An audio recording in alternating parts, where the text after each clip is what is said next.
Hello, friends of the truth. Today I will tell you unusual information about our existence. Listen carefully. This will blow your mind. Let's refine the information received with this channeling, which complements the picture of the hologram and the sides. Once upon a time, in ancient times, certain entities set off on a long journey. They flew through outer space, and their flight lasted many decades. During all this time, they did not see anything remarkable, no new worlds. They just did boring, routine work.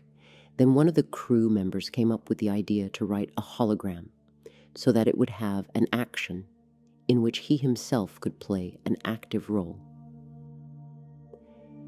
The program provided options for choice. It followed the main plot, but the player could make his own decisions and, in the end, no longer knew where the game would lead him or how it would end.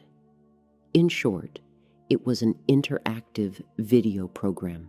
If the end of the game were known in advance, it would lose its sharpness and excitement.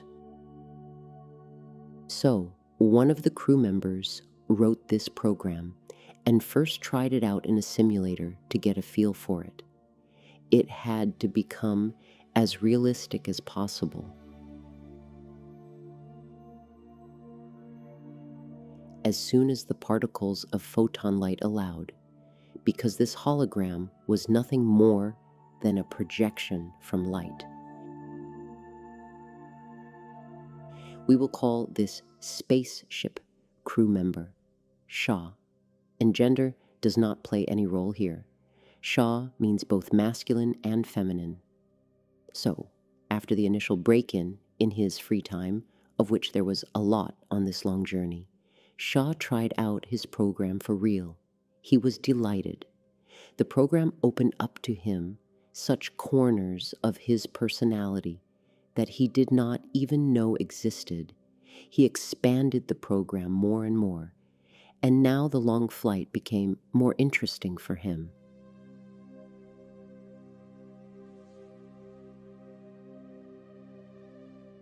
But what became most interesting for him was traveling through the expanses of his inner world.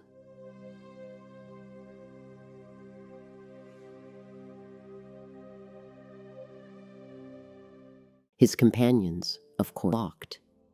It was not erased, mind you, but only blocked and had to be restored after the end of the game.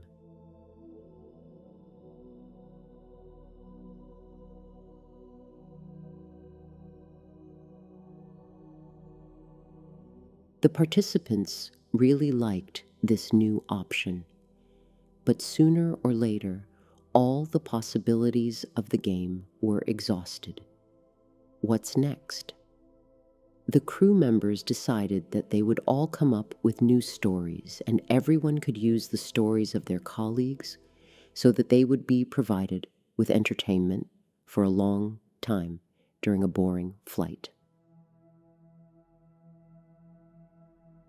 Of course, it was necessary to guarantee the safety of the flight itself, so part of the crew had to remain outside the hologram.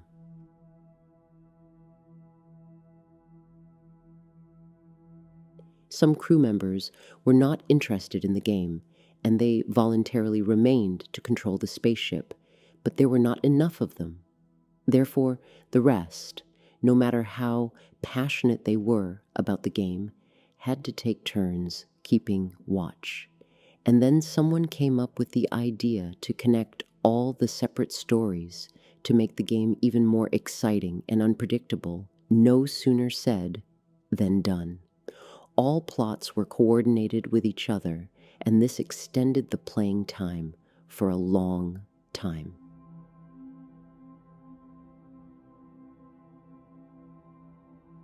Now the main role was played first by one crew member, then by another, then by a third. Everyone got the opportunity to play both leading and supporting roles and test themselves. The supporting players gave the main player advice and direction, and directed the story in the originally intended direction. Since the main player no longer remembered this, the supporting roles were written in such a way that such instructions came from them and awakened something in the memory of the game leader. A kind of code was sent that influenced his actions. Second roles were provided for visible players and the same roles for invisible ones. While all the off-duty crew members participated in the hologram, the remaining awake travelers noticed a strange thing: outer space, where until quite recently there was nothing remarkable, no colors, no sounds, nothing began to change. Not only did some colors appear in it, but also movement, vortices, etc. were observed in these colors. Over time, it became clear. The more complex the plots of the hologram inside the ship were, the more complex the surrounding space became. There was a direct connection between what was happening inside and what was taking shape around the ship. The awake crew members were very frightened, as it became clear to them that their colleagues were the culprits of such changes, although everything seemed to them like a harmless game. It turns out that the crew was responsible not only for what was happening inside the ship, but also for the external environment.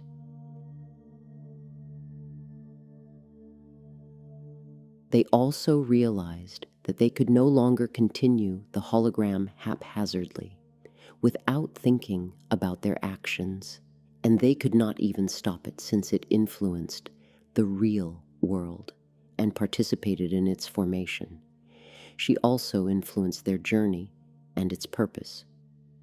And their goal was their home planet. They were flying home. But now it turned out that they could not direct their ship to the target with the help of the means at their disposal. The target was obscured by what had formed around their ship. They discussed what to do. It was necessary to form the internal environment, that is, the hologram, in such a way that their original purpose became visible again. The task was seemingly impossible and required more specialists than the team on duty had at that moment.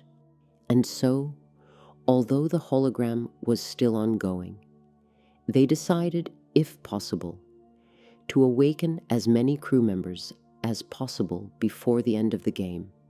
Awakening meant returning their memories. Since the withdrawal of the required number of specialists from the game meant the complete destruction of the entire game, and therefore the surrounding their spaceship. Of course, they could take a certain number of specialists out of the game at the same time without damaging the plot too much. They did so, but they were not enough to again find the goal and the road to it. Therefore, they woke up as many colleagues as possible, but they remained in the game. The advantage of this situation was that the decisions made were immediately implemented. True, communicating with those who needed to be awakened turned out to be very difficult. The players did not believe that what they perceived as reality was only a hologram or one of many levels of reality. The game went on too long for the reality outside to be clearly perceived. The player's memory could only be restored gradually, since the whole truth could cause shock, and then the players would not be able to complete the task assigned to them. They had to gradually remember who they were, and also overcome the desire to quit the game and help their sober, colleagues again find their goal, their home planet. That is, they had to understand that they would help in finding the goal from within, from the hologram, and that they all depend on each other, both awake outside the game and awakened players inside the hologram. Of course, the awake ones did not wake up all the players in a row, but specialists in certain fields. But gradually, it was necessary to wake everyone up, to remind them who they were, and that the stories they had invented went beyond mere entertainment and became reality, which began to influence the original reality and change it. The players had to realize that each of them is responsible for the current situation, and the awakened ones were now responsible for themselves, as well as for those who were still asleep, and for all colleagues outside the hologram.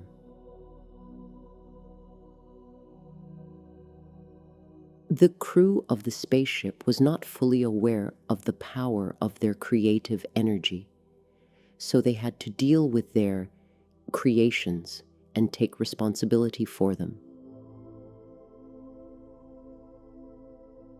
How did they wake up the players, you ask? And I will answer.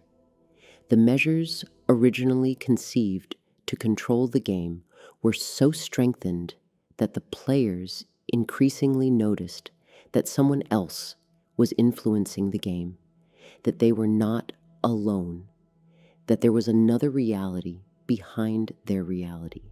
Thus, their curiosity was awakened, and it increasingly activated the codes. After all, the crew members were smart beings and provided an awakening code in case they had to remove everyone without exception from the game. Only now they could not wake everyone up at the same time, as originally planned, since the hologram had to continue. It influenced the original reality so much that if it was turned off, it could destroy it too. So, the hologram had to be continued or reformatted until all the players were awakened to see the result they had unconsciously or thoughtlessly created.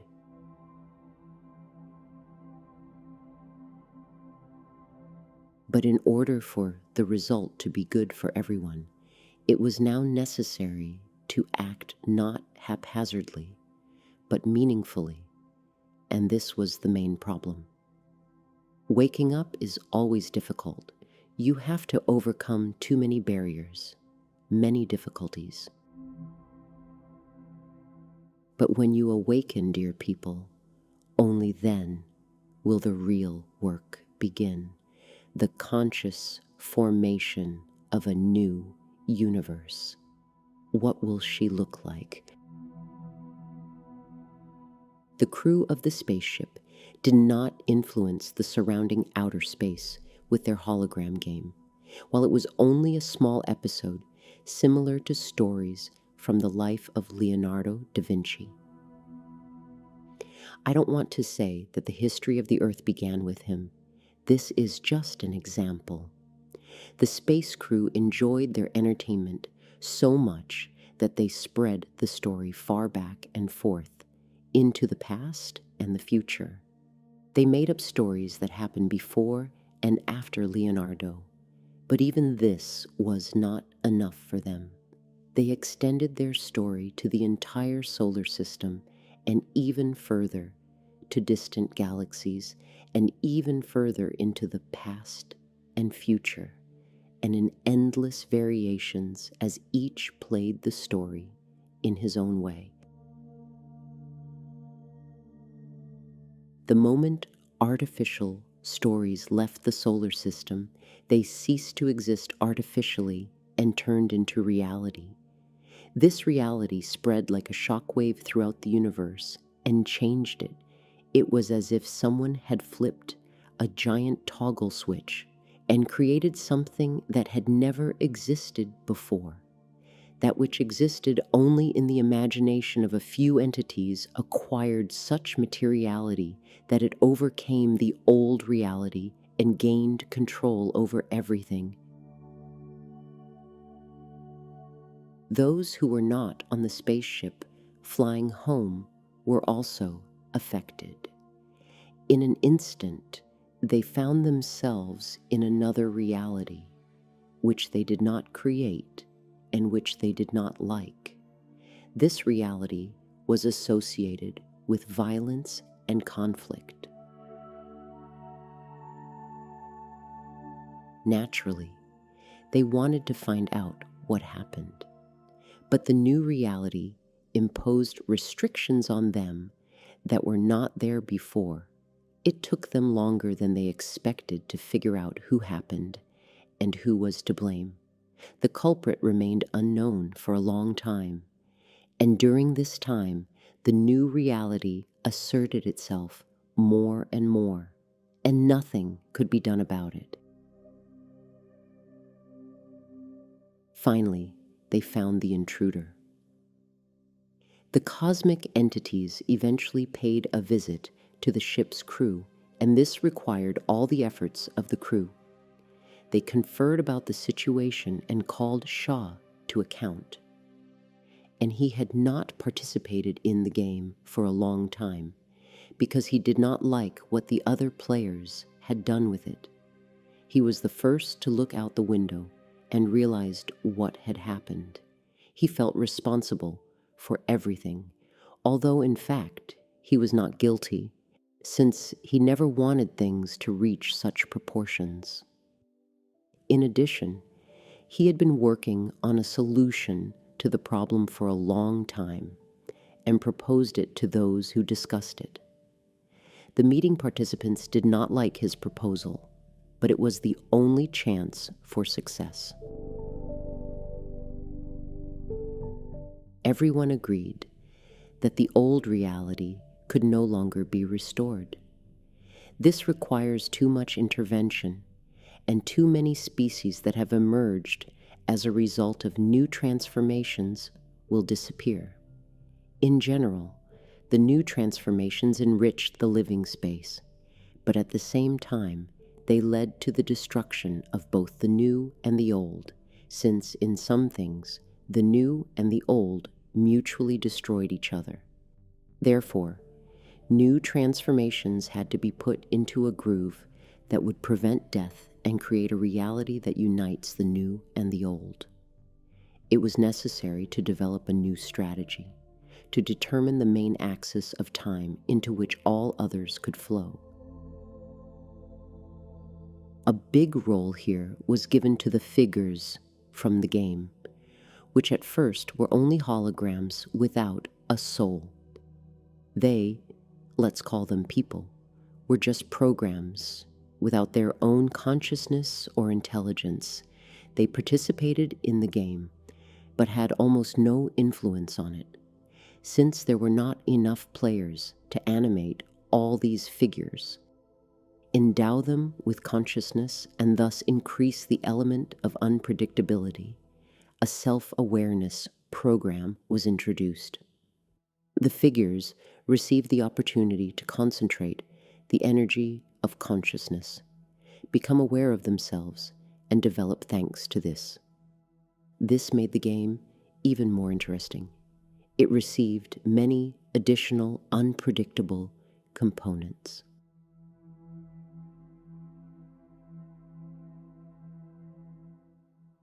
Now it was necessary to use these components and bring order to the ensuing chaos. Meetings were held constantly.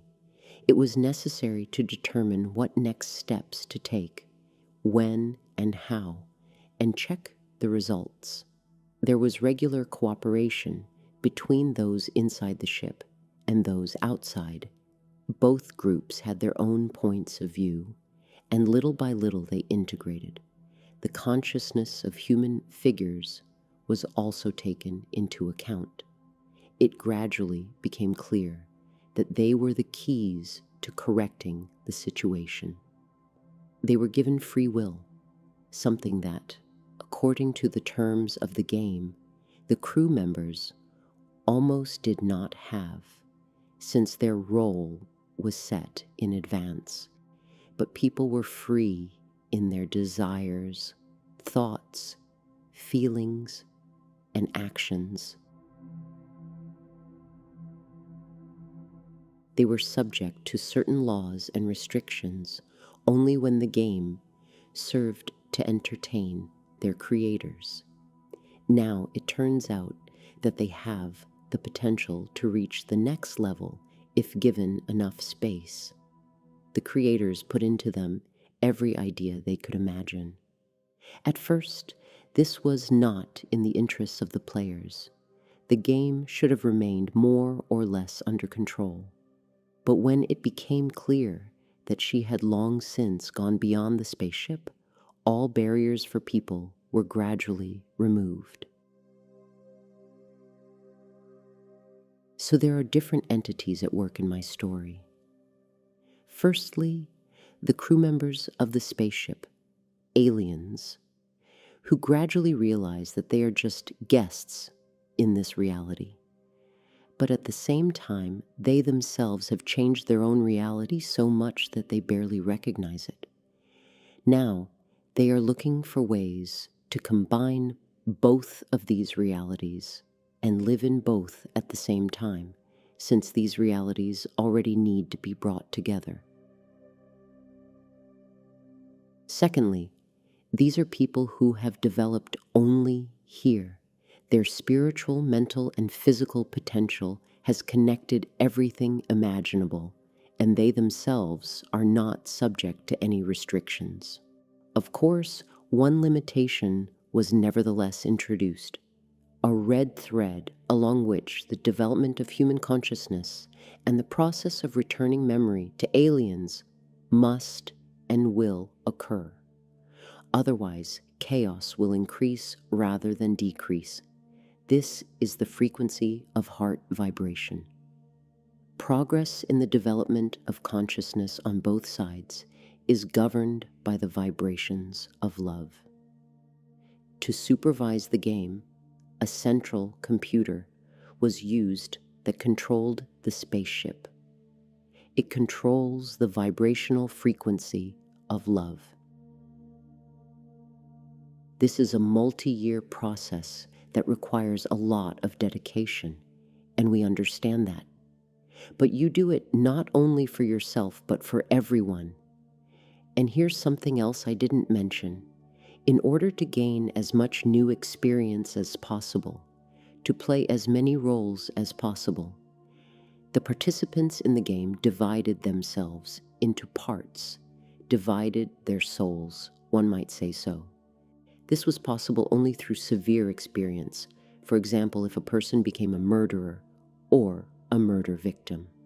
The more often, the more parts were split off from a person, the more roles he could perform. This process now needs to be reversed. Now people are collecting the parts of their split soul. For aliens, these are their own fragments of the soul. For people, these are fragments of a puzzle that needs to be assembled. And as a result of this, everyone's personality changes every time. Some become who they were and are, and others become who they will be. Here, another unusual circumstance is added. It simultaneously complicates and simplifies everything. Of those who participated in the meeting on board the spacecraft and were not there initially, some, there were not many of them, decided to directly intervene in what was happening. They decided to play some rounds in individual stories of the hologram and then infiltrate it, and at the same time do a preliminary activation so that individuals would actually be ready to awaken once the awakening codes were sent. One of these new players can be called Jesus Christ. It is also known in many variants, and a number of people think that they were in this role, and they are right. Only in the timeline that would become the main one was this role played by one of the new players, and only here were pre-activation measures taken that would lead to a mass awakening now, in our time, and it came true. Understand that this is not something that influenced or influences the originally planned history, that is, the past. But it definitely influences what happens now. There are time specialists who are so skillful at zipping, bringing together separate timelines, parallel universes, dimensions, etc., that no one is harmed in the process. The result is optimal for everyone, a new unity, if you like. This can only be done from the inside, not from the outside. The zipper can be fastened only when you pull the zipper, and not when you simply bring the edges of the material together. It's exactly the same here. Let's just say that my story tells your story only. If everything around you is a holographic projection, what then are you? Is it also just a combination of light and energy that you call matter? The hologram can be changed by changing the parameters, that is, the input data of the program. This is the process you are currently engaged in. After all, understand that when you, for example, expel the symptoms of a disease from the body and delve into its cause, this information is reintroduced into the entire system. As you may know, each particle of a hologram contains information about the entire hologram. So it is here. If you change something in one part of the body, you change it in the whole body. But your body is also part of a larger hologram, a larger body. And if you change something in yourself, it again affects the whole, always. If a critical mass of cancer is expelled from your body, then a large program is automatically rewritten, and this disease leaves you. Such information is transmitted through morphogenetic fields, which are again formed and controlled by light impulses. Light is everything. Information is everything. Information changes, so does light or its absence, that is, darkness. In other words, any disease is curable if the corresponding program is rewritten in individuals and in a sufficient number of individuals in general to reprogram the entire disease program. One of the reasons for the success of pranic light nutrition is that the hologram cannot be eaten. The only thing that prevents you from going without food is your belief that you should eat, that is, your programming for food. Humanity is facing a decisive step to change the program not of individual people, but of everyone at once. The consequences of this are becoming increasingly noticeable, but the original hologram must remain for some time, yet for those who cannot or should not awaken yet, as well as for external reality, for the above reasons, to be continued.